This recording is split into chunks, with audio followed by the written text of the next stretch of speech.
Well, considering I have asthma, I do a lot of running, a lot of breathing exercises so that I can keep my lips vibrating so I don't cause injury. So I do a lot to stay in shape. Yeah. What you love about the horn?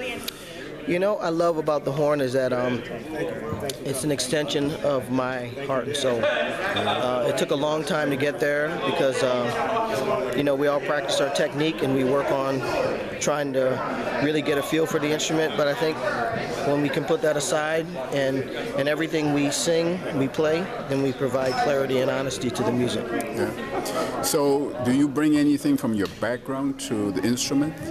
I do. I mean, you know, from a young age, I grew up in the church, so, you know, you have to hear everything you play is by ear. So you start to hear things, and you start to develop language through that, and you start to develop this knack of emotion, because, you know, in certain environments in the church, people don't know about a G7 sharp for flat 9. They just know about the feeling that you get, and so to keep that inside of the music.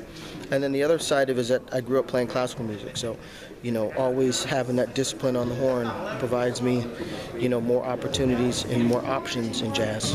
So you said you came late to jazz. I did.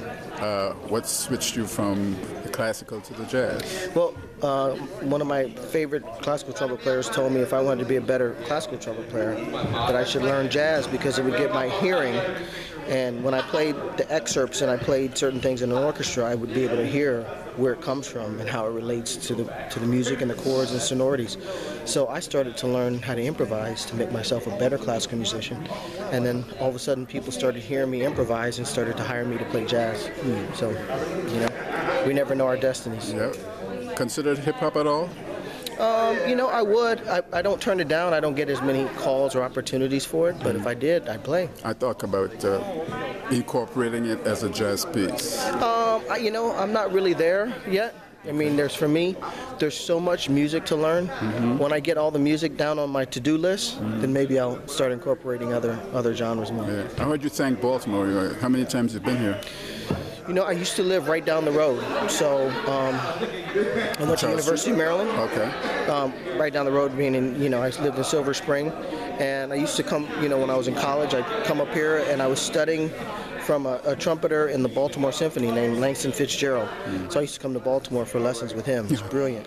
Now he's at Penn State University, so, you know, I'm kind of in this area, kind of from this area. Okay. Well, thanks. Thank you.